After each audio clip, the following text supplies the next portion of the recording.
Olá, sejam muito bem-vindos a mais um vídeo da nossa série Pílulas de Conhecimento, falando sobre gestão de projetos.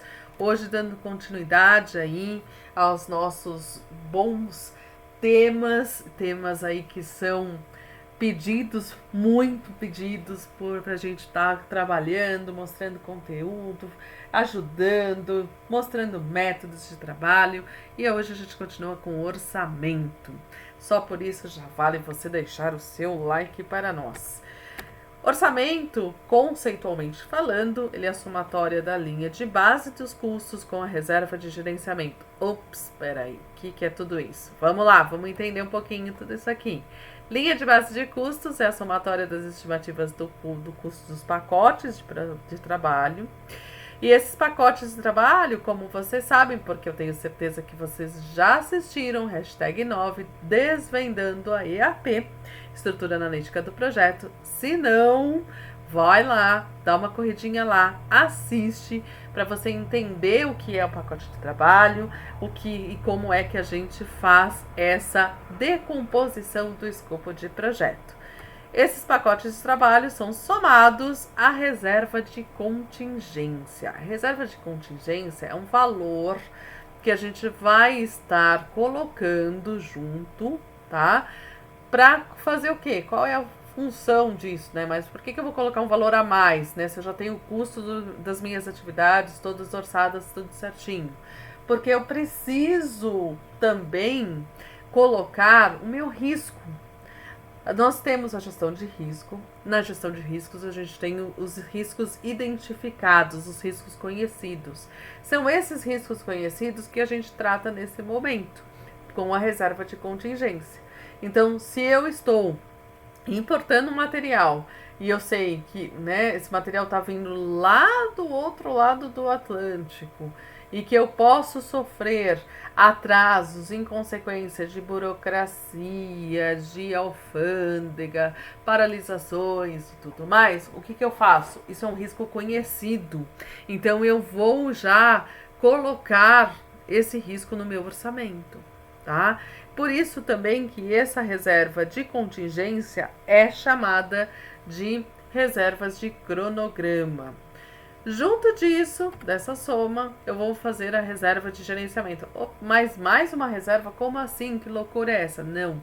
Essa reserva gerencial é aquela que a gente nunca quer usar, tá? Mas que a gente precisa ter até para a segurança do teu cliente.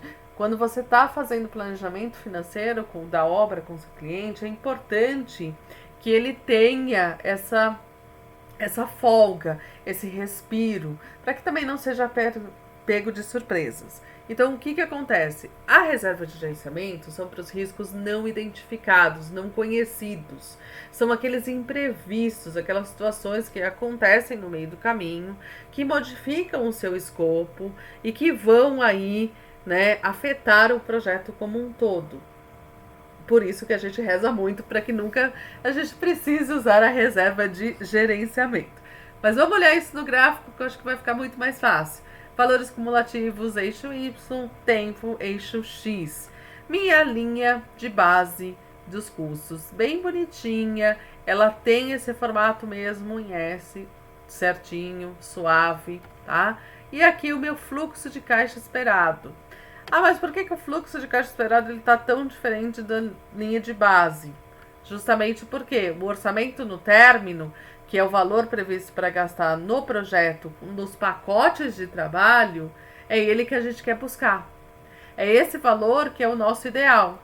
Se a gente chega lá em cima, na linha de base, a gente fez o quê? A gente consumiu a nossa reserva de contingência.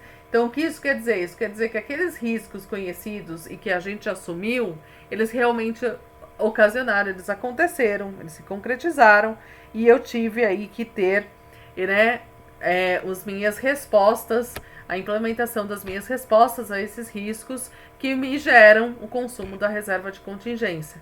Mas percebam que, mesmo acontecendo esses problemas, nós estamos dentro do orçamento. estar dentro do orçamento é a tranquilidade do seu cliente, porque eles têm ciência de tudo que está sendo gasto e como está sendo gasto. Meus requisitos financeiros, então os meus aportes aí durante todo esse processo, termina acima da linha de base, inclusive. Por quê? Porque é aquela partezinha que a gente não quer que aconteça. É a reserva gerencial. É o risco inesperado. São situações que a gente não tinha como prever, mas que aconteceram e a gente teve que fazer. Quando eu faço esse tipo de planejamento e eu passo isso para o meu cliente, ele tem segurança, porque ele sabe exatamente o quanto ele vai gastar, o quanto ele pode gastar no pior cenário, que é quando eu tenho que gastar minha reserva gerencial. Então eu já trabalho com o melhor e o pior cenário para ele. E isso gera aí, né, uma condicionante super importante do relacionamento, inclusive durante a obra, durante as execuções. Fora isso, você, como gestor de projetos, você precisa ter o controle do orçamento. E por quê? Né? Se ocorrer um risco identificado ou ocorrer um risco não identificado, eu vou precisar estar ajustando o meu orçamento e eu vou precisar comunicar o meu cliente sobre isso. Meu cliente ele precisa ter sempre a transparência de tudo que está acontecendo da melhor forma, que isso é base de sucesso. Então eu tenho aí custo orçado do trabalho, que é o valor planejado, o custo orçado do trabalho realizado, que é o valor agregado, e o custo real do trabalho realizado, tá? Esses três índices, eles são fundamentais, por quê? Vamos para o gráfico de novo, que é melhor para a gente visualizar. Valores, Y, tempo, X. Data atual, então eu tenho e data de término previsto. Coloco esses dois marcos aqui. Estou fazendo controle, eu vou olhar para minha obra e ver como é que ela está acontecendo, como é que ela está crescendo, como ela está se desenvolvendo. Linha de base, lá com o orçamento no término, colocada. Custo real até a data, então o quanto eu gastei até esse momento e o meu custo, né, o valor agregado, o quanto realmente eu agreguei. O que isso significa? Tem alguns fatores que podem estar sendo colocados aqui só por olhar este gráfico. Então, primeiro, eu posso enxergar que eu tenho um custo acima do planejado, né? Então, o que eu tenho de valor é menor, né? O que tem de trabalho é menor do que eu já paguei. E isso pode ser um atraso de cronograma.